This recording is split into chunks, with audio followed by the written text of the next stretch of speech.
is House Bill 883, which would amend and reenact sections of the Code of Virginia and repeal another, all relating to project labor agreements, prevailing wage, collective bargaining for employees of local governments. Bill report for the Committee on Commerce and Energy with amendment nature substitute. The delegate from Bedford, Delegate Byron. Thank you, Mr. Speaker. I move the committee substitute. Shall the substitute be agreed to? All those in favor say aye. Aye.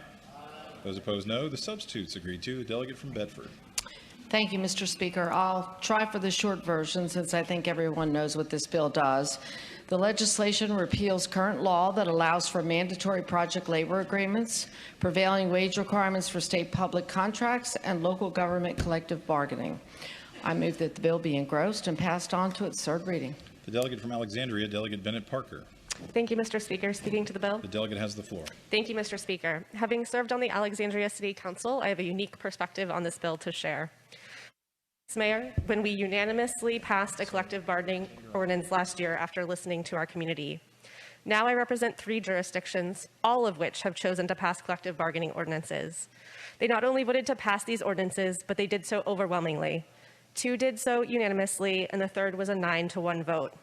I watched the 16 minutes of discussion and testimony in subcommittee on this bill, and I would like to highlight a few points. First, I would like to reiterate that current law is permissive and not mandatory. Localities have the ability to decide for themselves if a collective bargaining agreement is best for their communities. No one is forcing collective bargaining on localities whose elected officials or employees do not want it.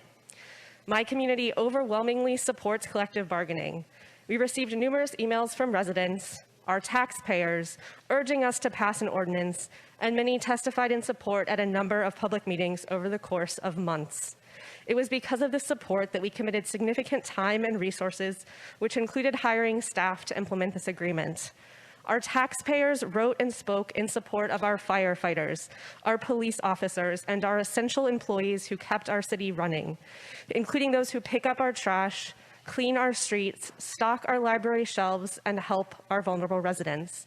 Mr. Speaker, I stand with our workers, our firefighters, and our police officers who work tirelessly to keep our communities safe and well served every day. There is no reason to take away the local option for collective bargaining, and I would urge the body to vote no on engrossment. Thank you, Mr. Speaker. Shall the bill be engrossed and passed to its third reading? All those in favor say aye. Aye. Those opposed, no.